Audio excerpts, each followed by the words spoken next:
السلام عليكم ورحمة الله وبركاته. جينا ميعادنا يا شباب لحل أسئلة الحياة النيابية والحزبية ودور المرأة في العمل الوطني. كله بقى يركز معايا كده يا شباب بالله عليكم، عشان الدرس ده زي ما قلت لكم مهم وبيجي منه في الامتحان كتير. طيب تعالى عندي بالنسبة للسؤال الأول. السؤال الأول بيقول لي أكمل. أنشأ الخديوي مجلس شورى النواب. أنا أصلا ما عنديش في الدرس كله إلا الخديوي واحد، الخديوي إسماعيل. يبقى الخديوي إسماعيل. 2. رئيس الدولة هو رئيس السلطة التنفيذية اللي بتضم مين؟ هو هنا قصده في السؤال السلطة التنفيذية بتضم مين؟ احنا قلنا السلطة التنفيذية بتضم المحافظ وبتضم الوزير، الوزير اللي هو الحكومة والمحافظ اللي هو الإدارة المحلية. يبقى هنا هقول له الإدارة المحلية. 3. أسس محمد علي مجلس نقط. احنا قلنا محمد علي أسس مجلس المشورة والمجلس العالي، هنا قصده على المجلس المشورة. السؤال اللي بعده 4. نص دستور 1923. استنى، انت قلت لي دستور 23 بيقول ايه؟ كون احزاب، اعمل برلمان فيه مجلسين، مجلس الشيوخ ومجلس النواب. يبقى هنا بيضم مجلسين، ايه هما؟ مجلس الشيوخ ومجلس النواب. 5. صدر دستور 56 في عهد مين؟ انا قلت لك الغاء جمال حط 56، يبقى دستور 56 في عهد جمال عبد الناصر. السؤال اللي بعده، استجاب مين لدعوة مين في إنشاء مدرسة الثانية؟ قلت لك استجاب إسماعيل لطلب رفاعة، يبقى استجاب إسماعيل اللي هو الخديوي إسماعيل لدعوة رفاعة الطهطاوي في إنشاء مدرسة. وخد بالك أول مدرسة لتعليم البنات الثانية، خد بالك من دي. السؤال اللي بعده، ظهرت أول مجلة نسائية في مصر وكانت اسمها الريحانة، اللي أصدرتها قلت لك الريحانة ريحتها جميلة، يبقى أصدرتها جميلة حافظ، يبقى جميلة حافظ. تشكيل لجنة الوفد المركزية للسيدات وانتخبت مين رئيسة لها؟ قلت لك أول ما أشوف كلمة لجنة، اللجنة في المدرسة، والمدرسة اسمها هدى شعراوي. السؤال اللي بعده، بما تفسر ليه صدر الدستور الدائم لجمهورية مصر العربية؟ قلت لك ده سؤال امتحان. ليه صدر الدستور الدائم؟ سيادة القانون، استقلال القضاء، تعدد الأحزاب. يبقى هقول له ليؤكد 1. سيادة القانون، 2. تعدد الأحزاب، 3. استقلال القضاء. 2. لمنظمات المجتمع المدني دور مهم في تنظيم شؤون المجتمع. انا قلت لك السؤال مهم اللي هم الاربع كلمات: تثقيف، توضيح، توفير، تدعيم. تثقيف المواطن، توضيح علاقة المواطن بالدولة، توفير مناخ يحقق الوحدة الوطنية، تدعيم سياسة الدولة. اقول له عندنا 1. تثقيف المواطن، 2. توضيح علاقة المواطن بالدولة، 3. توفير مناخ يحقق الوحدة الوطنية وتدعيم سياسة الدولة. ما المقصود؟ ما المقصود بالحياة النيابية؟ قلت لك عندك 4 تعريفات بالله عليك اوعى تنساهم، هيجي لك منهم ان شاء الله. يعني ايه حياة نيابية؟ ان يقوم الشعب بانتخاب ممثلين لإدارة شؤون الحكم. يبقى ان يقوم الشعب بانتخاب ممثلين ليه؟ لإدارة شؤون الحكم وسن القوانين. اللي بعده،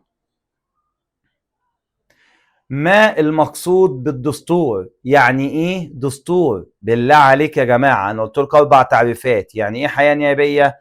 ان يقوم الشعب بانتخاب ممثلين لإدارة شؤون الحكم. يعني ايه دستور؟ كنا بنخطفه. ايه هو؟ كنا بنقولها ازاي؟ هنقول كده كنا بنقول عندنا وثيقة رسمية تحدد نظام الحكم. كنا بنخطفه كده عشان نفتكره. وثيقة رسمية تحدد نظام الحكم. يبقى ما المقصود بالدستور؟ وثيقة رسمية تحدد نظام الحكم في الدولة. السؤال اللي بعده، برلمان.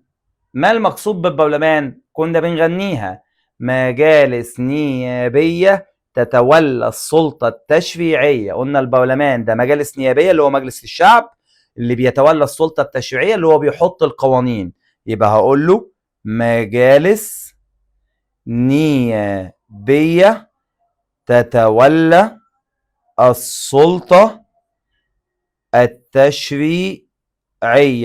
يبقى مجالس نيابية تتولى السلطة التشريعية. بالله عليك، يعني ايه حياة نيابية؟ أن يقوم الشعب بانتخاب ممثلين لإدارة شؤون الحكم.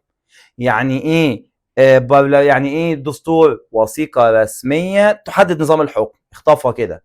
طب يعني ايه برلمان؟ مجالس نيابية تتولى السلطة التشريعية.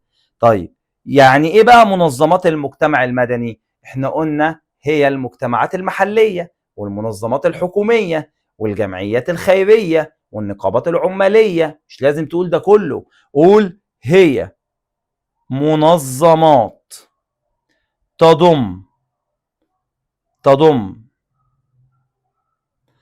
المنظمات الغير حكومية والجمعيات الخيرية والنقابات العمالية. أنا كده نبهت عليكم إن مهمة الأربع تعريفات، هنقولهم آخر مرة. حياة نيابية: أن يقوم الشعب بانتخاب ممثلين لإدارة شؤون الحكم. يعني إيه دستور؟ وثيقة رسمية تحدد نظام الحكم. يعني إيه برلمان؟ غنيها: مجالس نيابية تتولى السلطة التشريعية. يعني ايه اخر حاجة؟ منظمات المجتمع المدني هي منظمات تضم المنظمات الغير حكومية، جمعية خيرية، نقابات عمالية. يا رب ما ننساهاش. اللي بعده، دلل على صحة العبارة الآتية: ساهمت المرأة المصرية بدور واضح في الصحافة.